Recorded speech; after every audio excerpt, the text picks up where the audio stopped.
Nice to see you, Amita. Um, Thank you for coming out in the rain. I was wondering who would be here.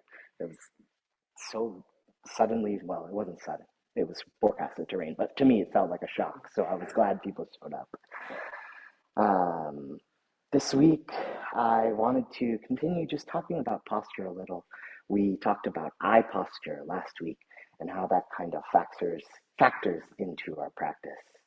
And this week, I wanted to just talk a little bit about hand posture and going over the smaller postures, right? So we do mudra while we sit here in this type of sitting. We place our hands, fingers overlapping, thumbs together, and just kind of resting in our lap.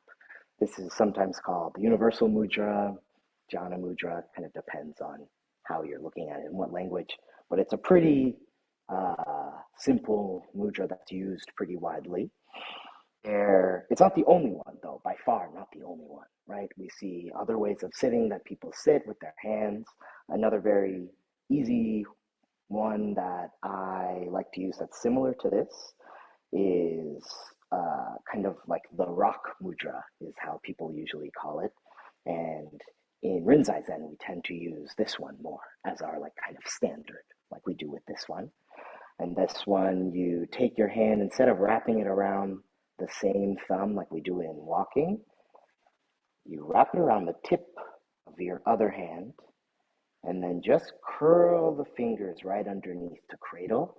And for Rinzai, we do the pinky slides right here. It's like it's a very small difference, but I find it a big difference. You can figure it out for yourself in practice. Try both and see if they feel different to you. But those also just rest hanging in the lap. If you're sitting in half lotus, it's right to the, depending on what foot's up, the inside of your foot, your heel. If you're sitting, with your feet out or whatever, it's above the heels. If you're across, don't worry about it. But again, the point isn't just to do ritual for ritual's sake, right? There's always a bunch of reasons why we do things a certain way. And at least for these two mudras and for kind of all the ones that you're doing for sitting meditation, the point is to aid the body in kind of holding its center. So if we place our hands here, we'll notice that if we are clenching really hard, our hands start to rise, right? If they're not in our lap, that's a cue. Relax. Pull my hands back in my lap. Drop my shoulders, right? If I notice this creates like a little nice circle shape, so my shoulders are able to drop. If my shoulders are rising up, my hands rise up. That's another little physical cue. Relax. Let it go again, right? This one brings kind of a different advantage to this one.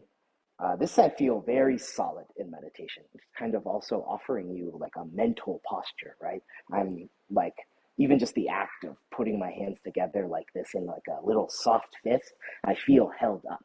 Like I feel my little circle is complete and I can sit here kind of held nicely. This one offers us kind of an attention span test, right? If my thumbs keep dropping, if my thumbs are pointed super tight, maybe I'm really anxious up here or really thinking too hard, overthinking things, right? Relax my thumbs. If I'm finding myself jittery, right? That can also be an overthinking or just I need movement in my body. We can judge the quality of this feeling. Not everything means one thing, right? We're not just failing or succeeding, but these are tiny cues, again, to make the whole body the practice. We're not just in the head. We're not just in the breath. I'm really trying to give myself every opportunity to remember to be right here. When my fingers drop, I come back. That's an act of returning to my posture and my breath. Or if my shoulders rise, I let them drop again. And sometimes it can be hard even just to notice, right? In the beginning or when we're just particularly stressed, we can kind of grit our way through a whole, 20, 30, 40 minutes without really even relaxing into any of the actions. And so I find Zen Shin nice because we kind of break the session up into little pieces and we can kind of, okay, if that first sit didn't go well, or not didn't go well, but it felt real rushed or I wasn't present, I missed it, right? Kind of metaphorically, I can try again in walking. And if I kind of missed it in walking, I was just looking at the feet in front of me or just kind of listening for the bell, trying to figure out whatever weird pattern I'm doing out there, I can try again during the second sit, right? We have all these opportunities to return to ourselves. And so for hand posture, just our kind of basic, I'll say 3 mudra, which are really interesting to look up online if you want to study further. Mudra, not just in meditation, but like in classical Indian dance, right? You know how they do all their hands? Those are all symbolic of different things, right? There's a touching the earth posture. There's a teaching posture with the hand open and the hand down. And so each kind of physical manifestation of your hands comes with a whole story and a whole like legacy and lore. And I kind of see them, for like a more concrete metaphor, I see them the same as I see statues in our practice, right? They could be just something pretty, they could be something grounding for you, you could just take them in at face value, or they can be a challenge to embody something fully. When we see different statues, they have different meanings and postures with them that are inviting you to see that version of yourself when you look at this statue. So you look at Amida Buddha, it's a very calming, welcoming statue in a teaching position, standing, kind of bringing everybody in. And the quality in yourself that brings people in, that's calming, that is the capacity to teach, to heal, to be patient, compassion, is kind of a reflection practice there. When we look at the statue, how do we see ourselves? Not just something other. How do we see the sameness? Or if we really can't see it, maybe that's something we need to work on right now, right? If I feel so disconnected from this statue in this kind of practice, maybe I'm not being compassionate to myself and I need to check in or something like that. Maybe I'm not being compassionate to those around me. Or if I see one of those wrathful statues, there's, outside of the Zen monasteries, there's always these 2 like super mega buff dudes. One's up here and one has like a giant fist and one has a big face. So he's taking, there's called a un breath, but one's going and the other one's going and it looks really wrathful. And it's not just to scare people away at the entrance, right? It's another symbolic gesture. One, we can embody the wrathful part of our practice. It's not something to run away from. If we're feeling angry, we can work with that anger as the basis of our practice.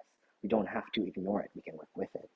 And 2, kind of the path outside the monastery, the beginning of our own paths, is going to take some wrathful effort. It's going to take some really intense concentration and looking at ourselves in order to get all the way to the inside of the monastery, the kind of depth of our own practice, metaphorically, which these statues rest, right? This is in the inside back of our Buddha hall, Hondo. That's usually like the attainment, and then the path is the hard part.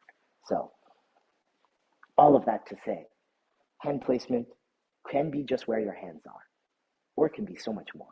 And that's your choice each time you sit on the mat or the cushion.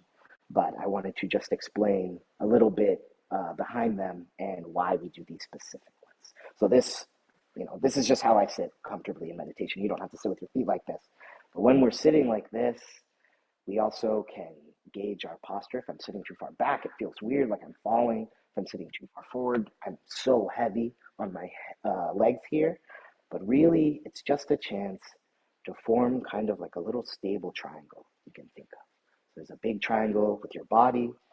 You're letting this rest on that structure, that kind of strength, sturdy structure that a triangle is. And then you've got your tiny triangle of your just like nose, temple, where you can make it even smaller and just go to your breath coming out and your eyes relaxing. So those are, I think, all the posture tips I thought of. And if I think of any more, I'll tell you next week because we'll talk about it again. Okay, thank you so much, everybody.